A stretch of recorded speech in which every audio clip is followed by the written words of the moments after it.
Com o pastor Júnior do Ceará, e isso eu até falei na semana passada com toda a liderança aqui de São Paulo, e acredito que ele deva ter falado mesmo com os líderes do Ceará. Preste bastante atenção. Todas as vezes em que eu, você, todos nós colocamos no coração um propósito de ir em busca de uma alma aflita, de ir em busca de um jovem perdido, de tirar das drogas essa juventude, porque ontem eu tive a infelicidade de passar pela Cracolândia. Eu nunca, em 2 anos e pouco aqui em São Paulo, eu nunca tinha passado por ali. Quem já passou pela Cracolândia? Quem já viu? Gente, você que não viu, é terrível. É uma cena. Como é que eu posso tentar explicar para o Brasil? Você já deve ter visto aquele filme Madrugada dos Mortos-Vivos. Já viram esse filme? Onde fica um bando de zumbis, os jovens, as pessoas igual zumbi. É desse jeito. É lamentável o estado daquela juventude. Lamentável. Não tem só jovem, não, tem criança também. É terrível. Eles ficam perambulando. É uma coisa horrível.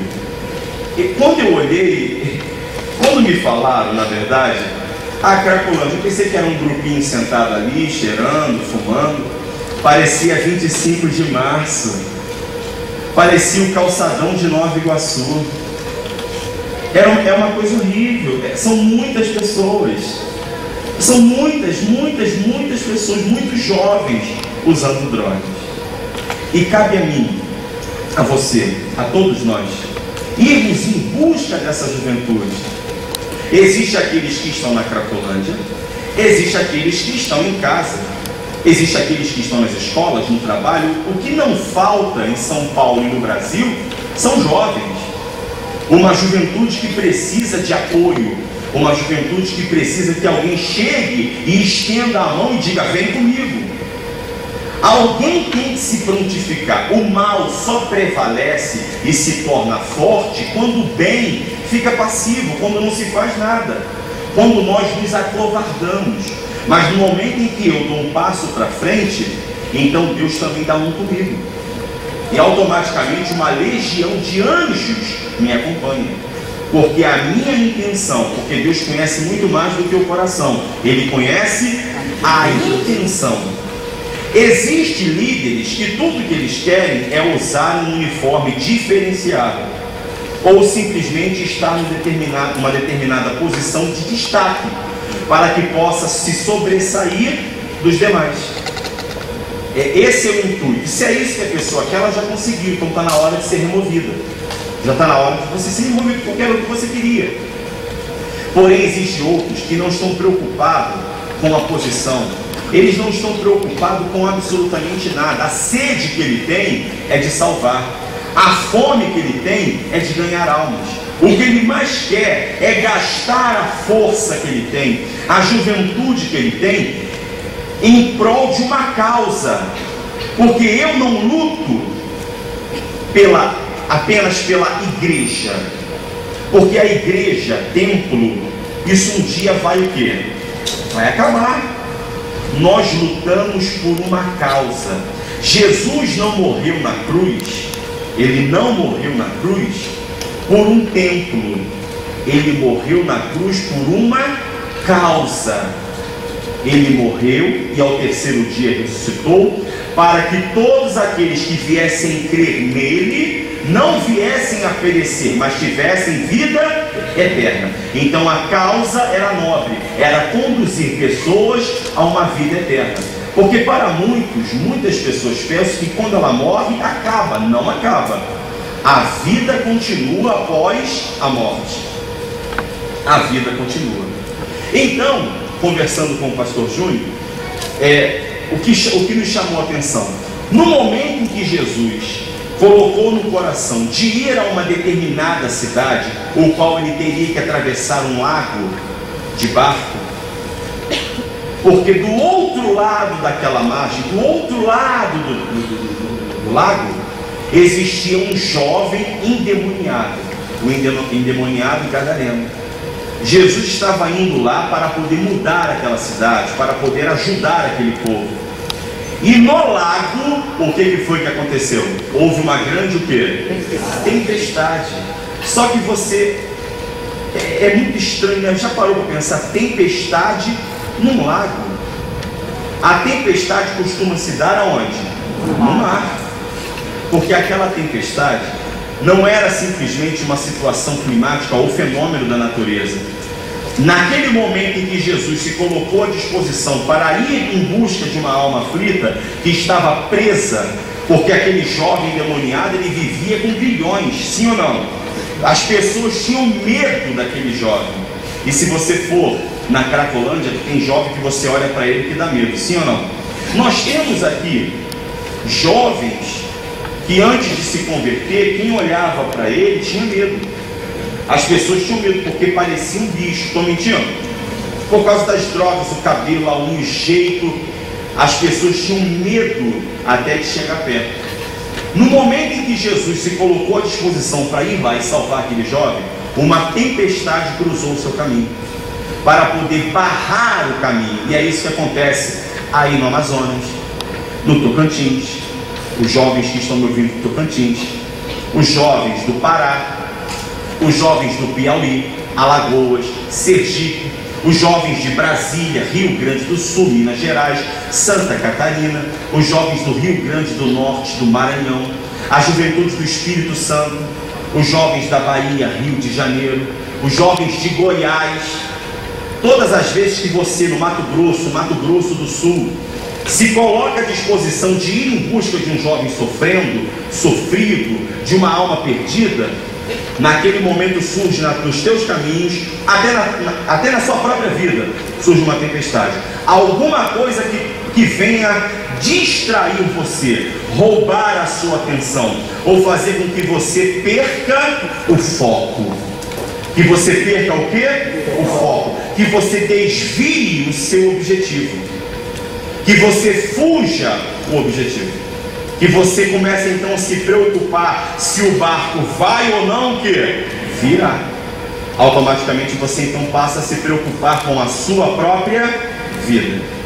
Se Jesus tivesse preocupado com a própria vida, não teria morrido na cruz, mas teria usado o seu poder de Filho de Deus e teria descido dela.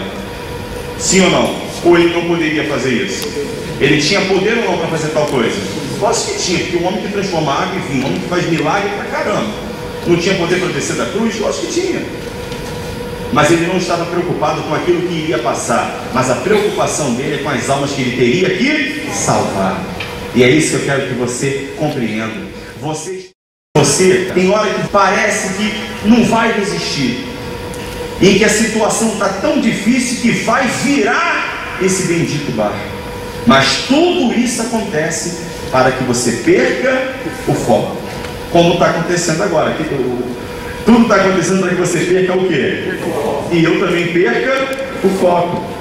Mas nós temos que manter esse foco, porque nós fomos chamados para salvar, nós fomos chamados para revolucionar, nós fomos chamados para livrar almas, para salvar essa juventude. Ou nós vamos esperar do governo? É do governo que nós temos que esperar isso? Nós temos que esperar isso de salvar? Será que são os nossos parlamentares que vão conduzir pessoas ao reino de Deus? O máximo que eles podem fazer é criar leis e defendê-las para que então o povo tenha uma vida pelo menos um pouco digna. Sim ou não? E que gere oportunidades para que o jovem possa prosperar, para que o jovem possa se profissionalizar, para que o jovem, as pessoas tenham um pouco de saúde, um pingo de dignidade. Mas conduzir pessoas ao reino de Deus, esse dever é nosso. Esse dever é daqueles que são gerados de Deus, que são vocês, que somos nós. Mas sempre uma tempestade vai tentar cruzar o teu caminho, ao ponto do barco quase virar. Mas eu pergunto a vocês, a atitude de Jesus naquele momento foi entrar em pânico e desespero? Não, porque ele sabia que tempestade não dá em lago. Ele sabia que o que estava vindo contra ele era uma força espiritual do mal. O que fez ele? O quê? Repreendeu.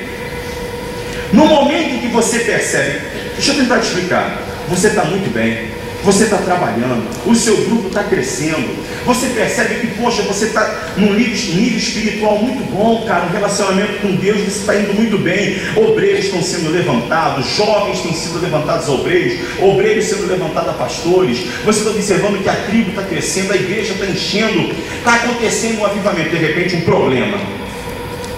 O que é esse problema? Uma tempestade, provocada por quem? Pelo diabo.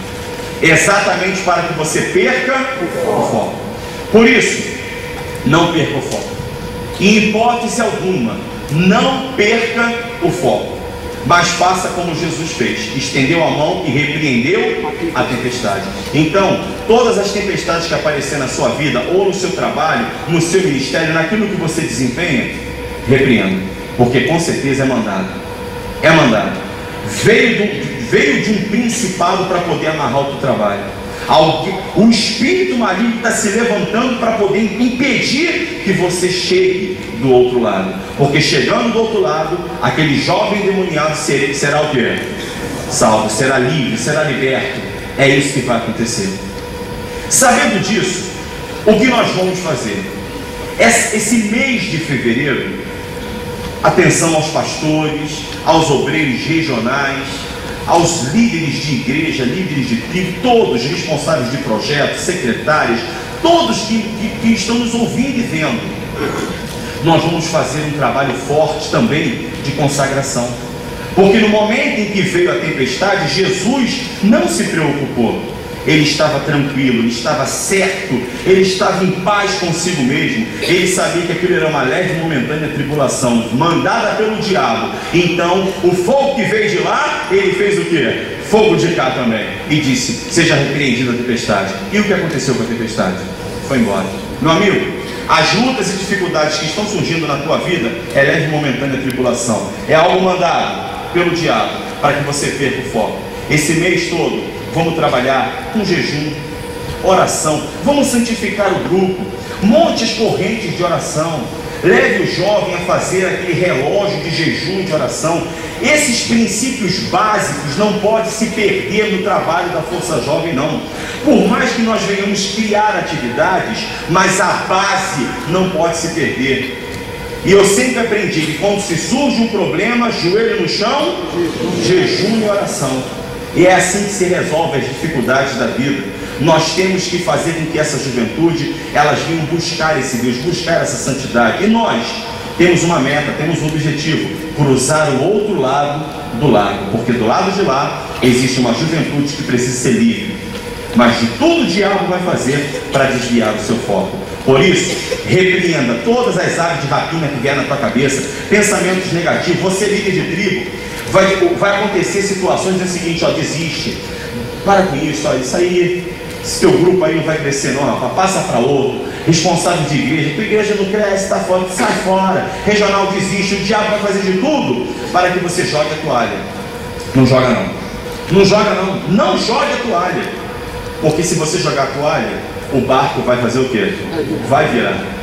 Se você jogar a toalha, você está achando que a tempestade vai parar? Pelo contrário, o barco vai virar. O barco vai virar. Então, meu amigo, Jesus está no barco. Nesse barco que nós estamos, chamado Força Jovem Brasil, nesse barco, o capitão quem é? É Jesus. Fica tranquilo, ele está no barquinho, ele está no controle. Ele está no controle. Jesus é o capitão. Ele está no controle. Ele só quer que você estenda a mão e repreenda o quê? A tempestade.